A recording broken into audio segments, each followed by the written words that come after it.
Hi! Hello! Welcome to జోష్‌కాస్ట్రీ studios. అందరూ ఎలా ఉన్నారండి? నటించడం మీకు బాగా వచ్చా? మీరు జీవితంలో నటిస్తూ ఉంటారా? ఏంటి ఇలా అడుగుతుందనుకుంటున్నారా? నిజమేనండి. నీతిగా, నిజాయితీగా ఉండే వాళ్ళకి రోజులు లేవు. వాళ్ళు మంచివారు కాదు. ఎప్పుడైతే మనం నటిస్తామో, జనాల్ని మెప్పిస్తామో, అప్పుడే మనం మంచివాళ్ళం అవుతాం. మన మనసులో ఒకటి పెట్టుకొని, బయట ఒకటి మాట్లాడుతూ, నవ్విస్తూ, కవ్విస్తూ, మురిపిస్తూ ఉంటామో, అప్పుడు మంచివాళ్ళం అయిపోతాం. అదే మనం మనసులో ఏముందో అదే విషయాన్ని మనం బయట పెట్టామనుకోండి, మనం చెడ్డవాళ్ళమే అవుతాం. జీవితంలో నటించడం రాకపోతే కొన్నిసార్లు చాలా రకాల ఇబ్బందులైతే ఫేస్ చేయాల్సి ఉంటుంది. మనకి నచ్చని వాళ్ళతో నచ్చేవా మాట్లాడుకోవాలి. మనకి ఇబ్బందులు పెట్టే వాళ్ళతో కూడా మనము చాలా హ్యాపీగా, ఆనందంగా ఉన్నట్టు నడుచుకోవాలి. కానీ ఒకరోజు నటించగలం. ఒక గంట నటించగలం. రోజంతా నటించగలం. కానీ జీవితం అంతా నటిస్తూ మన జీవితాన్ని ఒక నటనామయం చేసుకోలేం కదండీ! సినిమాలో కూడా 3 గంటలే ఉంటుంది నటన. కానీ మన జీవితంలో, నిత్య జీవితంలో మనం చూస్తూనే ఉంటాం. ఎంతోమంది నటిస్తూ ఉంటారు మన జీవితంలో. ప్రతి ఒక్కరు నటిస్తారు. కొద్దిమంది ముఖ్యంగా మన ముందు ఒకటి మాట్లాడతారు. మన వెనక ఒకటి మాట్లాడతారు. మన ముందు మనల్ని పొగుడుతారు. మన వెనక మనల్ని తిడతారు. వాళ్ళని చూసి ఆహా! మనకింతకన్నా మంచి వాళ్ళు దొరకరు. అబ్బా! ఆ కోడలు ఎంత మంచిదో మమ్మల్ని రోజు ఫోను చేసి ఎలా ఉన్నారు అత్తయ్య గారు? తిన్నారా? పడుకున్నారా? అసలు హెల్త్ ఎలా ఉంది? జాగ్రత్తగా ఉండండి. బాగా చిక్కిపోయారు అని మాట్లాడారనుకోండి పక్కింటి కోడలు.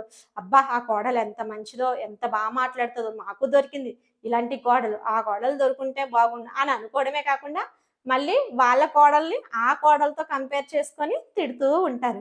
సో, ఆ కోడలు ఒక 5 నిమిషాలు నటిస్తే సరిపోతది వీళ్ళ దగ్గర. కానీ వీళ్ళ కోడలు జీవితాంతం నటించాలంటే జరగదు కదా! ఎప్పుడూ కూడా నటనాపరమైన ప్రేమల్ని, ఆప్యాయతలను పంచుకోవాలంటే అవి తాత్కాలికమే. అవి అవసరం వచ్చినప్పుడు, సహాయం కోరినప్పుడు, ఆపదొచ్చినప్పుడు ముందుకు రావు. కానీ నిజాయితీగా ఉన్న ప్రేమ ఎప్పుడు కూడా నీకు తోడుగా ఉంటుంది. సో, ప్రేమించండి. ప్రేమిస్తే ఖచ్చితంగా తిరిగి ఎదటి వాళ్ళు ప్రేమిస్తారు. ఒకవేళ అర్థం చేసుకోవడానికి సమయం పడుతుందేమో, ఆ సమయం ఇచ్చి చూడండి. ఇస్తే ప్రేమిస్తారేమో. అప్పటికే ప్రేమించలేదనుకోండి, వాళ్ళకి మన ప్రేమను స్వీకరించేంత అర్హత లేదని చెప్పి సరిపెట్టేసుకోండి. అంతేగాని అనవసరంగా ద్వేషాలతో ఎదట వాళ్ళని కంపేర్ చేసి వాళ్ళేదో చేశారు, వీళ్ళు చేయలేదని చెప్పేసి కంపేర్ చేసి, వాళ్ళ మనోభావాలను దెబ్బతీసి, వాళ్ళని శత్రువులుగా మార్చుకొని, మా వాళ్ళు ఇలాంటి వాళ్ళు, అలాంటి వాళ్ళు అనిపించుకునే కన్నా సైలెంట్‌గా ఉండి, ప్రేమగా ఉండి వ్యవహరించడం చాలా మేలు. సో, ఎప్పుడు కూడా నటి దూరపు కొండలు నున్నన అంటారు. మనం దూరం నుంచి చూస్తే చాలా నున్నంగా ఉన్నట్టు అనిపిస్తది. దగ్గరికెళ్లి చూస్తే అక్కడ ఎన్ని ముళ్ళున్నాయో తెలుస్తది. అలాగే దూరం నుండి చూసేవాళ్ళు మనకి చాలా బాగా అనిపిస్తారు. నిత్యం మనతో ఉండి, మనతో జీవితం కొనసాగిస్తూ ఉంటే వాళ్ళకి తెలుస్తది. వాళ్ళు ఎటువంటి వాళ్ళు అనేది. సో, మన వాళ్ళెవరో, పరాయి వాళ్ళెవరో తెలుసుకొని, మసులుకొని ఎవరి గురించో మన వాళ్ళని ద్వేషించడం పక్కన పెట్టేసి, మన వాళ్ళని ప్రేమించడం మొదలుపెడితే అంతా ప్రశాంతమైన జీవితం అయితే మనకు ఉంటుంది.